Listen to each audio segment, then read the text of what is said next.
সকল সাধনার সার কথা হলো সংসারের সঙ্গে সম্পর্ক ছিন্ন করা আর ভগবানের সাথে নিজের সম্পর্কটিকে জাগ্রত করা। সংসার থেকে অনাসক্তি এবং ঈশ্বরের প্রতি প্রেম, এই হলো সকল সাধনার তাৎপর্য। যতই উচ্চাবস্থা লাভ হোক না কেন, নিজের সাধনায় কখনো সন্তুষ্টি আসা উচিত নয়।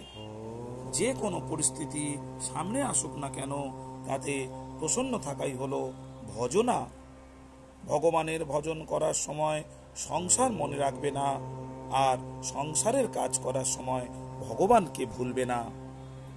নিজের জন্য জপ তপ ধ্যান ইত্যাদি করা হলো আসুরি ভাব, এবং অপরের জন্য জপ তপ ধ্যানাদি করা হলো মনুষ্যত্ব।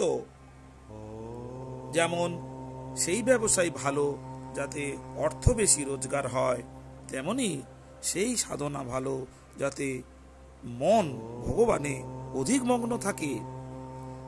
যে সাধনা সহজ মনে হবে তা আরম্ভ করে দিলে যা কঠিন তাও সহজ হয়ে যাবে, এবং যা বোঝা যেত না তাও বোধগম্য হতে থাকবে।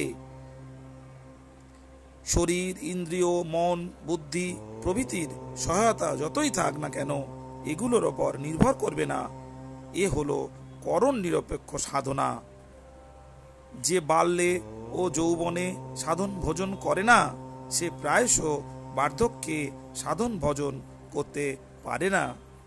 সাধনা নির্ধারিত সময়ে ঠাকুর পূজার মতো কোনো এক নির্দিষ্ট সময়ে হয় না, বরং সারাক্ষণ হয়ে থাকে।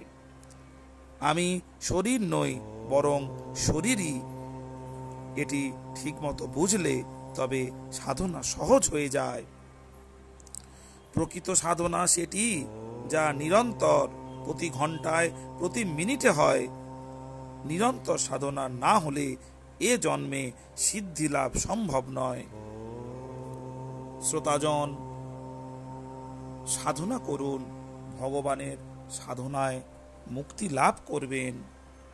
স্বতঃস্ফূর্তভাবে ভগবানকে আঁকড়ে ধরতে হবে, তাকে স্মরণ করতে হবে। আর আমাদের উদ্দেশ্যই হলো পরমাত্মার সাথে মিলিত হওয়া। শ্রোতাজন, যদি ভগবানের কথাগুলো ভালো লেগে থাকে তবে অনুগ্রহ করে এই চ্যানেলটি সাবস্ক্রাইব করুন।